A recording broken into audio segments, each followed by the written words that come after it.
Oxirgi paytlarda ko'pchilik o'zimni yomon his qilyapman, xayollarimga juda xunuk narsalar keladigan bo'lgan.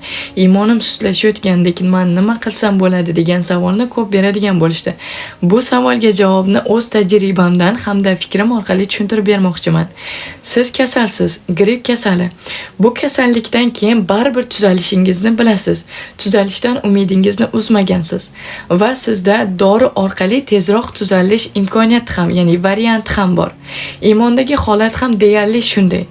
Siz iymon qaytib kelishiga ishonchingiz komil. Allohdan umidingizni uzmagansiz va sizda zikr, ibodat, namozni kuchaytirish orqali iymonni tezroq qaytarib olish imkoniyati, ya'ni variantiga egasiz.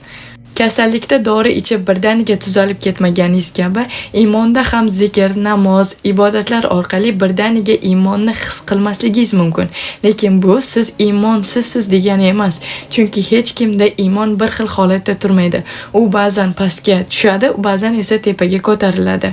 Bilasizmi, agar siz kasallikni o'zi tuzalishga qo'yib beradigan bo'lsangiz, davolanishni xohlamasangiz, erinchoqlik qilsangiz, tuzalguncha bo'lgan muddatda badaningizdagi og'riqni, azobni his qilasiz, to'g'rimi? Iymonda ham shunday. Zikr qilishga qiynaladi inson, namoz o'qishga erinadi, lekin agar o'shani qilsa, tezroq iymonni kuchaytira oladi. Lekin agar qilmasa, o'zi xohlamagan sinovlarni his qilib, keyin iymonga qaytadigan holatga kelishi mumkin. Bu video sizga yordam berdi va manfaatli bo'ldi degan umiddaman. Bu narsa albatta hammamizda bo'ladi. Faqatgina sizda emas.